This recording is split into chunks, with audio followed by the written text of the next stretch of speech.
La boue peut sembler n'être qu'un simple désastre salissant, mais elle peut cacher des surprises sous sa surface trouble, allant de corps incroyablement bien conservés dans des marécages à des chars perdus de la Seconde Guerre mondiale. Bienvenue dans The Untold. Rejoignez-nous pendant que nous vous présentons les 20 choses les plus étranges trouvées dans la boue.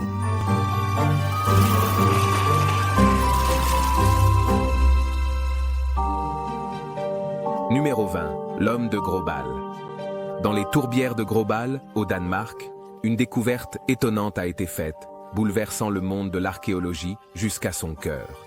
En 1952, un groupe de récolteurs de tourbes effectuait son travail quotidien lorsqu'ils sont tombés sur ce qui semblait être la victime d'un meurtre récent enterré dans la boue. Cependant, il ne s'agissait pas d'un corps ordinaire. L'homme de Grobal, comme on l'a appelé, était en réalité une momie parfaitement conservée, datant de l'âge du fer, il y a plus de 2000 ans. L'état de conservation était extraordinaire. Les traits du visage, les cheveux et même les empreintes digitales étaient intactes. C'était comme s'il était mort hier. Cette conservation miraculeuse était due aux conditions uniques de la tourbière, qui ont essentiellement momifié le corps. L'environnement hautement acide et pauvre en oxygène a stoppé la décomposition et a maintenu l'homme de Grobal en hibernation pendant des millénaires. L'examen des restes a dressé un tableau sombre de sa mort. Son cou avait été tranché si profondément que sa tête avait presque été décapitée, preuve d'une mort sacrificielle. Pendant l'âge du fer, on pense que des sacrifices humains étaient pratiqués dans le cadre de rituels religieux. L'homme de Grobal aurait-il pu connaître un tel destin? D'autres indices incluent son dernier repas, conservé dans son estomac, une bouillie de céréales et de graines. L'homme de Grobal continue de fasciner les archéologues et les historiens aujourd'hui. Sa découverte a fondamentalement changé notre compréhension des Européens de l'âge du fer en termes d'apparence physique, de vêtements, de régime alimentaire et même de pratiques spirituelles impliquant des sacrifices. Numéro 19. Un char dans la boue. Sous la surface trouble de la rivière Warta, en Pologne, repose une relique d'acier de la Seconde Guerre mondiale enveloppée de mystère. En 2012, un balayage sonar a révélé une découverte inattendue dans le lit de la rivière recouvert de boue. Un char britannique Valentine remarquablement préservé. Ce Valentine en particulier possède une histoire intrigante, mais énigmatique. Fabriqué en Grande-Bretagne, il a été transféré à l'armée rouge soviétique en 1944, alors que les soviétiques se préparaient à chasser l'Allemagne de la Pologne. Le nom romantique de Valentine est surprenant pour une machine de combat et de destruction, mais il possède une histoire intrigante. Une théorie suggère qu'il a été présenté au ministère britannique de la guerre le 14 février, jour de la Saint-Valentin, ce qui lui aurait valu ce doux surnom. Quel sort a connu le Valentine endommagé et son équipage? Il s'est probablement englouti en 1945 lors de manœuvres soviétiques sur la rivière Warta, près de Varsovie. Au lieu de sombrer en traversant la glace, il a probablement été touché par des tirs ennemis. Le projectile a frappé l'avant du char, brisant la glace en dessous. L'équipage disparu a peut-être survécu ou a été capturé. Au fur et à mesure que le char endommagé s'est retrouvé piégé dans la boue et les sédiments, il s'est enveloppé dans un cocon protecteur qui a empêché la corrosion pendant les décennies suivantes. Numéro 18. Le trésor de Oxne. En 1992, le marteau perdu d'un agriculteur a conduit à la découverte du plus grand trésor romain jamais trouvé en Grande-Bretagne, le magnifique trésor de Oxne. Alors qu'il cherchait son marteau à Oxne, dans le Suffolk, en Angleterre, Eric Lawes est tombé sur des cuillères en argent, des bijoux en or et un trésor de plus de 15 000 pièces d'or et d'argent datant du IVe siècle de notre ère.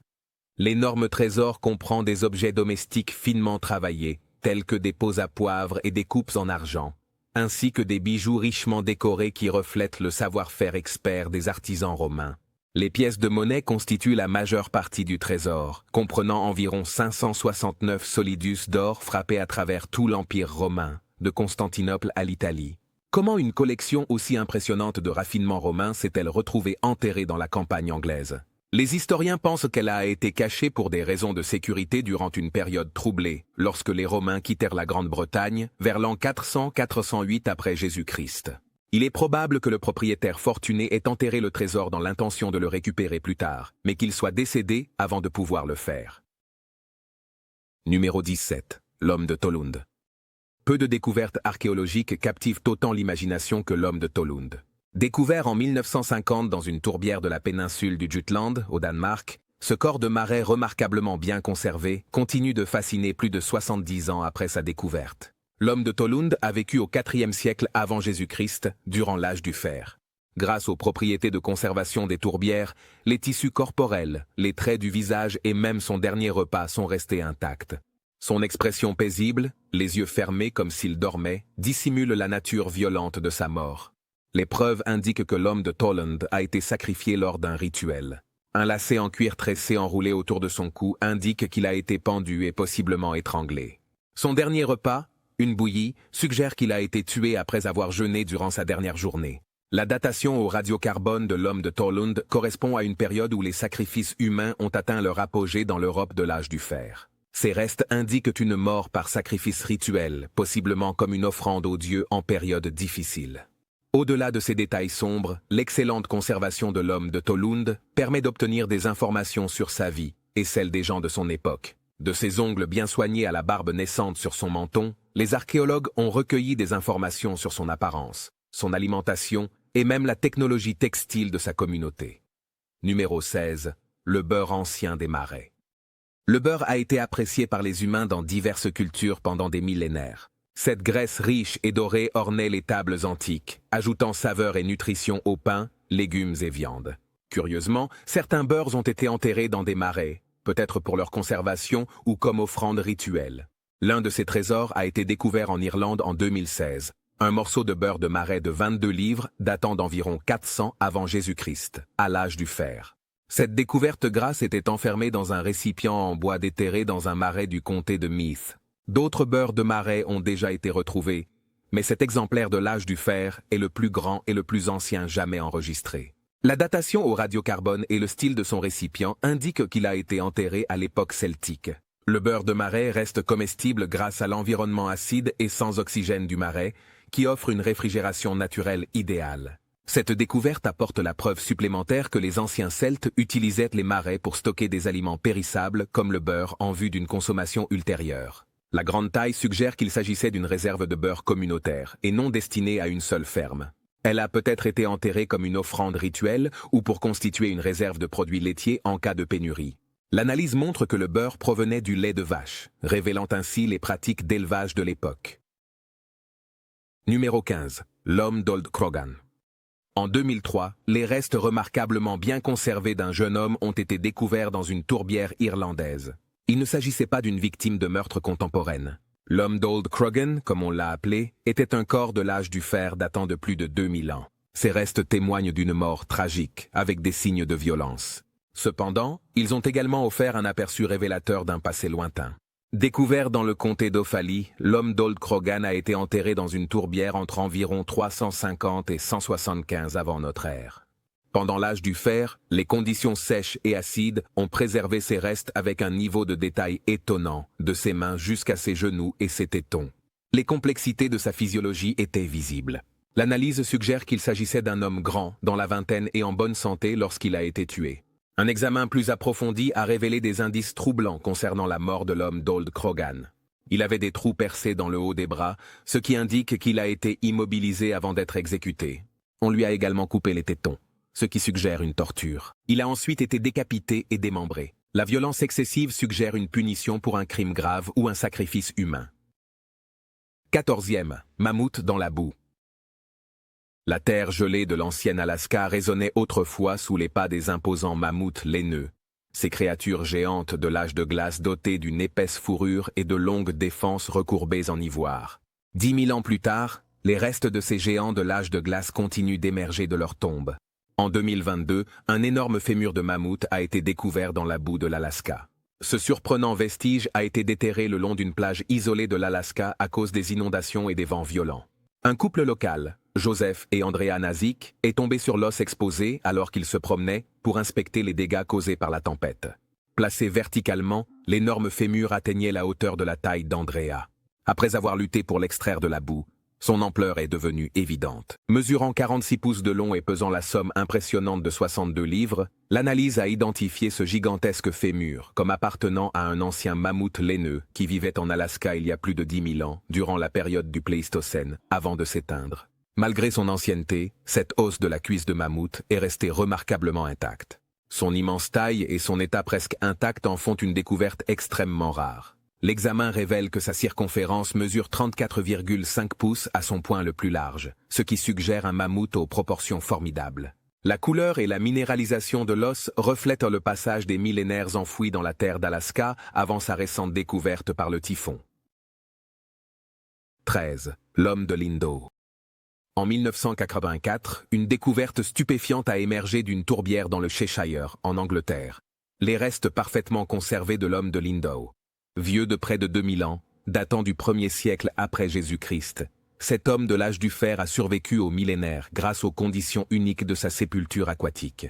La tourbière a préservé ses tissus corporels, sa peau, une barbe naissante et même ses empreintes digitales. C'est l'un des corps de tourbière les mieux conservés jamais découverts en Grande-Bretagne. L'homme de Lindow a connu une mort particulièrement violente vers l'âge de 25 ans. L'analyse montre qu'il a été frappé à la tête, étranglé avec une corde, et qu'on lui a tranché la gorge. Ce traitement brutal suggère un sacrifice rituel, une pratique courante dans l'Europe de l'âge du fer. Les druides auraient pu l'offrir en sacrifice pour apaiser leur dieu. Sa pomme d'Adam proéminente et ses ongles bien entretenus suggèrent qu'il jouissait d'un statut social élevé avant ce destin effroyable. Numéro 12. Le Vasa. Le 10 août 1628, un grand navire de guerre a coulé au fond du port de Stockholm lors de son voyage inaugural. Ce navire malchanceux était le Vasa, aujourd'hui l'un des navires du XVIIe siècle les mieux conservés jamais découverts, et une véritable capsule temporelle de l'histoire maritime. Le navire, richement décoré, avait été construit comme le joyau de la flotte navale du roi Gustave Adolphe, à l'apogée de la puissance impériale de la Suède. Mais en raison d'une conception avec un centre de gravité très élevé, il a coulé après seulement 1300 mètres de voyage. Reposant au fond du port jusqu'en 1961, l'épave remarquablement intacte du Vasa a été récupérée du fond marin. Avec sa coque imposante, les sculptures en bois élaborées ont été étonnamment préservées, représentant des figures telles que des lions et des guerriers. La récupération de ce navire vieux de 330 ans fut une prouesse d'ingénierie et un trésor archéologique. Les eaux froides de la Baltique l'avaient préservé dans un état de complétude étonnant, avec plus de 95% du navire intact. L'étude du Vasa offre une mine de connaissances sur la construction navale du XVIIe siècle, la navigation et même sur la vie et la mort de l'équipage. Des arcs et des flèches au peigne et au tonneau de vin, de nombreux objets ont été retrouvés à bord de cette extraordinaire capsule temporelle. Aujourd'hui, le musée Vasa, à Stockholm, permet aux visiteurs de découvrir la majesté de ce chef-d'œuvre du XVIIe siècle, revenu à la vie après plus de 3 siècles passés dans l'obscurité au fond de la mer. Numéro 11. La femme d'Elling. En 1938, une découverte fortuite dans une tourbière au Danemark a révélé le corps remarquablement conservé d'une femme issue d'un passé lointain. Ce corps ancien retrouvé dans la tourbe fut appelé la femme d'Elling, datant d'environ 2300 ans, soit autour de l'an 280, avant notre ère, à l'âge du fer. Les restes de la femme d'Elling offrent une fenêtre extraordinaire sur la vie et la mort des Européens du Nord à la fin de l'âge du bronze. La tourbière a offert des conditions idéales pour stopper la décomposition. En conséquence, des détails minutieux ont été préservés, allant de ses ongles, son nez et ses cheveux, jusqu'aux bandeaux tissés et au manteau qui ornaient son corps. Même le contenu de son estomac est resté intact. L'analyse de son estomac a révélé une bouillie primitive, probablement son dernier repas. Un examen plus approfondi indique que la femme d'Elling avait environ 16 ans au moment de sa mort. Elle souffrait de scoliose, une courbure de la colonne vertébrale. La corde autour de son cou suggère une mort rituelle par pendaison ou strangulation. Ce destin funeste était étonnamment courant dans l'Europe de l'âge du fer. En raison de sa déformation de la colonne vertébrale, certains chercheurs émettent l'hypothèse qu'elle aurait pu être sacrifiée aux dieux, dans l'espoir d'inverser une série de malchances au sein de sa communauté. Mis à part ces détails sombres, les restes de la femme d'Elling fournissent une mine d'informations sur la santé, l'alimentation, l'apparence et la technologie textile des peuples de l'âge du fer. En tant que l'un des spécimens les mieux préservés de cette époque, elle continue d'aider à reconstituer et à donner vie à une période peu comprise de la préhistoire. Numéro 10. Dans le nord de l'Europe, les empreintes de dinosaures nous ramènent environ 230 millions d'années en arrière, à l'époque où l'île de Skye, en Écosse, résonnait des pas des dinosaures. Les paléontologues ont découvert plus de 50 empreintes fossilisées de dinosaures, ce qui a permis d'entrevoir ces redoutables créatures et leur comportement. 2 types d'empreintes différents ont été identifiés, ce qui indique que des dinosaures herbivores comme carnivores fréquentaient cette zone pendant la période du Trias moyen. Les premières empreintes ont été attribuées à un sauropode quadrupède de 10 mètres de long, un ancêtre précoce des gigantesques sauropodes au long cou. Pendant ce temps, les empreintes tridactyles avec des marques de griffes pointues ont révélé la présence d'un dinosaure théropode. Mesurant 50 cm de long, ce sont parmi les plus grandes empreintes de théropodes jamais découvertes en Écosse. Bien que l'espèce reste inconnue, les caractéristiques des empreintes correspondent à celles de théropodes connus comme le T-Rex. Ces empreintes datant du Trias moyen, il y a 2468 millions d'années, dressent le portrait de dinosaures géants d'une époque antérieure à l'apparition de colosses ultérieurs comme le Diplodocus et le Brachiosaurus. Enregistrer les déplacements de ces dinosaures pionniers offre un aperçu remarquable de l'évolution et de la locomotion d'il y a des millions d'années. Chaque empreinte raconte une histoire, rendant le travail des paléontologues semblable à la lecture de volumes sur les anciens habitants de la Terre, une empreinte à la fois. Numéro 9. La fillette de Ide. En 1897, une découverte troublante a émergé d'une tourbière aux Pays-Bas. Le corps d'une fillette que l'on pensait être une ancienne victime de meurtre. Cependant, il ne s'agissait pas d'un crime contemporain. La fillette de Ide, comme on l'a appelée, était un corps datant de l'âge du fer pré-romain, il y a environ 2000 ans. Grâce aux propriétés de conservation uniques des tourbières, ces restes étaient dans un état remarquable. Les cheveux, la peau, les ongles et même la matière cérébrale étaient étonnamment intacts. D'après l'examen, les experts ont estimé que la jeune fille de Ide était à la fin de son adolescence au moment de sa mort. La datation des cernes du chêne présent dans sa couche a permis de déterminer qu'elle a été déposée dans la tourbière vers l'an 54 avant notre ère. Mais comment est-elle arrivée là? Une ceinture en cuir tressé de 3 mètres de long, solidement nouée autour de son cou, racontait une histoire de strangulation, probablement dans le cadre d'un sacrifice rituel. La peau et les cheveux de la jeune fille de Ide étaient remarquablement roux.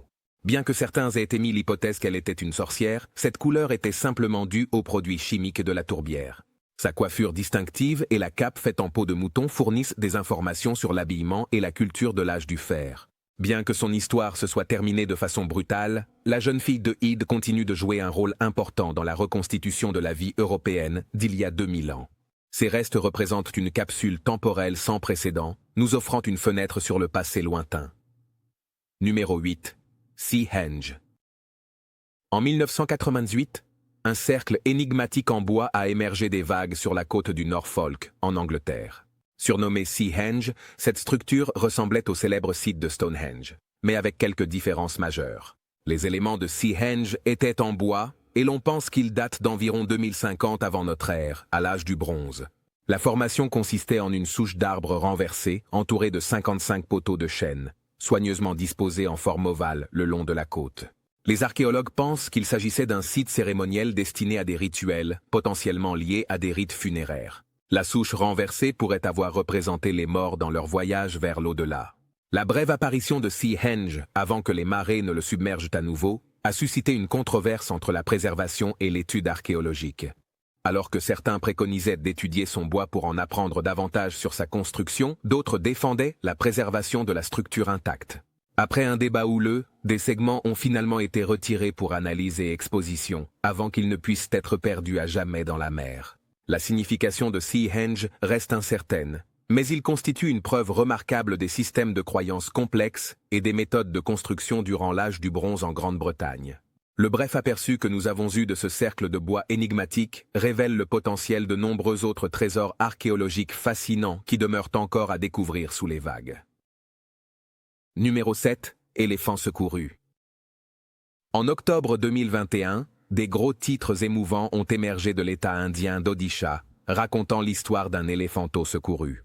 Le malheureux petit s'était séparé de son troupeau et avait erré jusqu'à un village. Effrayé par les habitants, il est tombé dans un puits profond creusé pour une canalisation d'eau, se retrouvant piégé au fond. Lorsque les agents forestiers sont arrivés, ils ont trouvé l'éléphanteau épuisé, coincé dans la boue à 4,5 mètres de profondeur, pleurant à l'aide. Les tentatives de créer un chemin de sortie ont échoué à cause des parois glissantes. C'est pourquoi une stratégie plus audacieuse a été mise en place. À l'aide d'une pelleteuse, les sauveteurs ont élargi le puits pour créer une pente. Après des heures de creusement et d'élargissement de la pente, leur persévérance a porté ses fruits. L'éléphant a réussi à gravir la rampe boueuse vers la liberté. Pour garantir sa sécurité, des pétards ont été utilisés afin d'éloigner les autres éléphants pendant l'opération. Finalement, réunie avec son troupeau, la petite éléphante sauvée a profité d'un retour joyeux à la maison.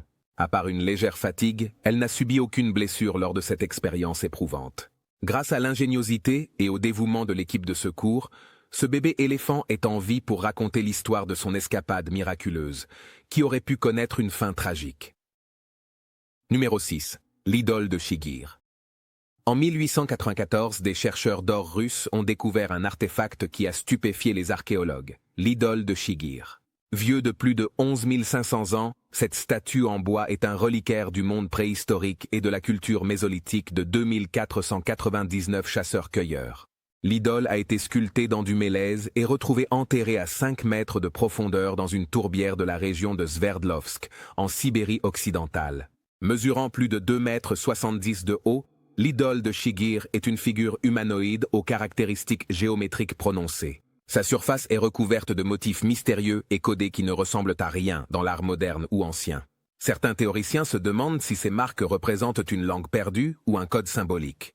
La fonction de l'idole demeure inconnue, mais elle aurait pu revêtir une signification rituelle.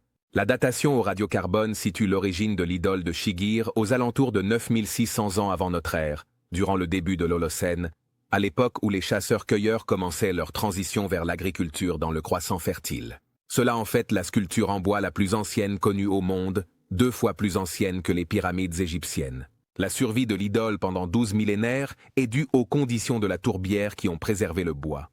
Cet ancien artefact nous offre un aperçu fascinant de la vie spirituelle des sociétés préhistoriques et de leurs compétences avancées en sculpture. Utilisant de simples outils en silex, l'idole de Shigir représente un lien inégalé avec notre lointain passé ancestral.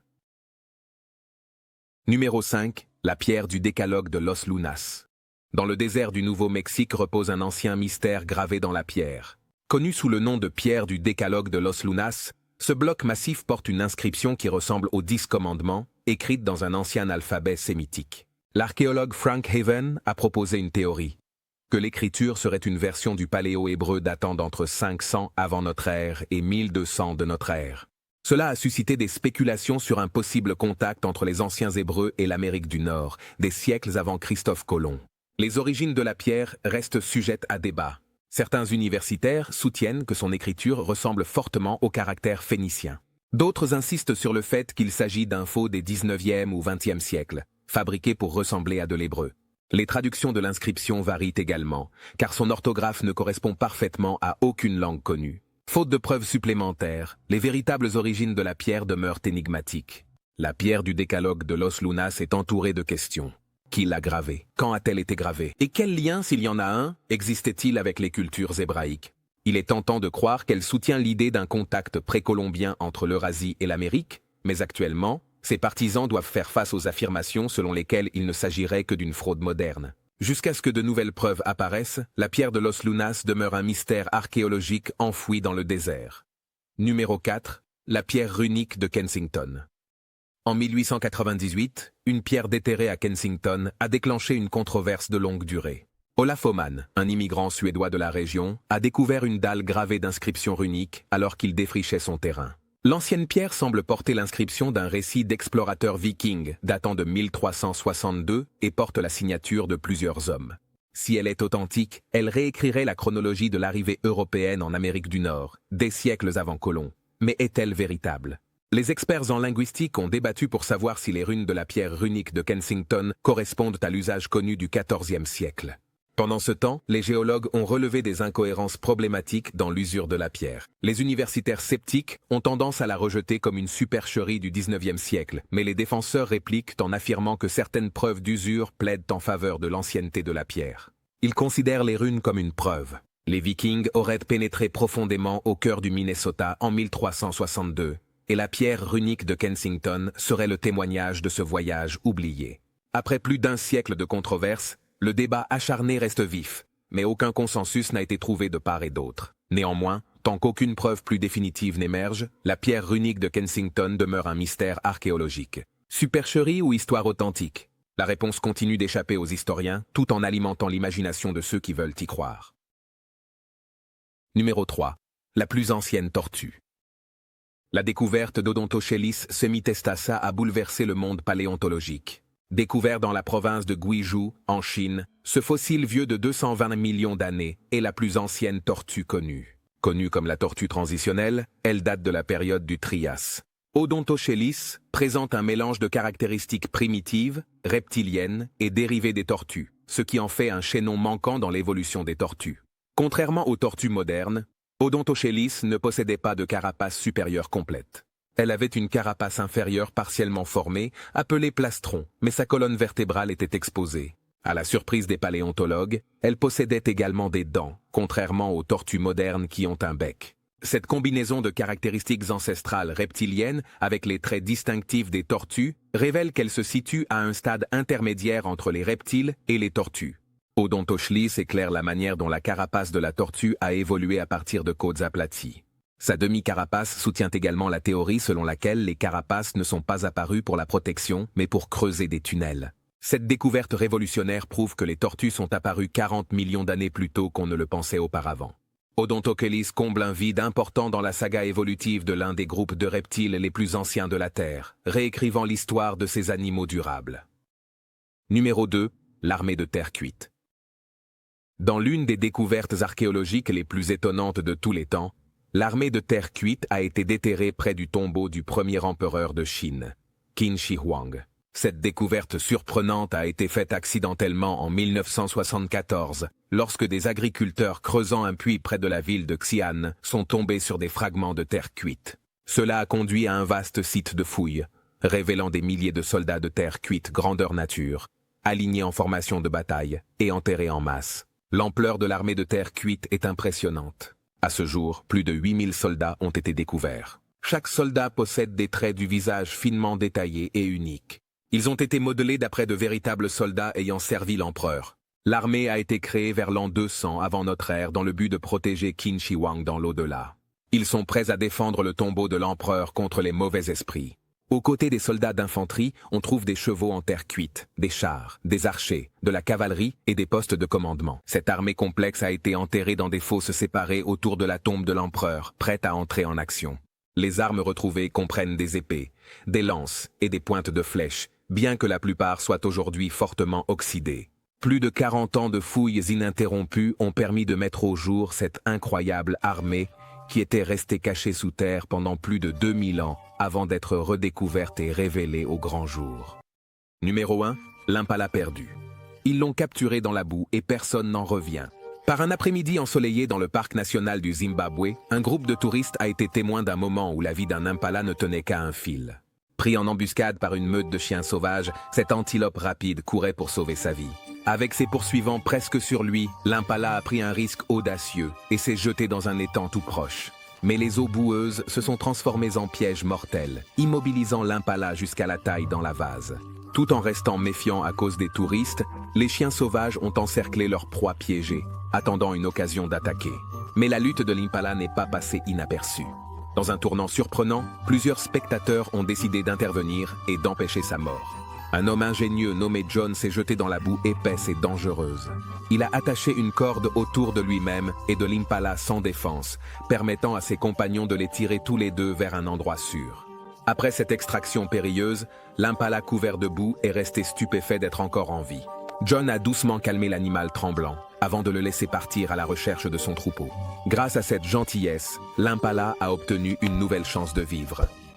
Merci de nous avoir regardés. On se retrouve à la prochaine, les amis. Et n'oubliez pas, nous sommes l'Onunca Contado.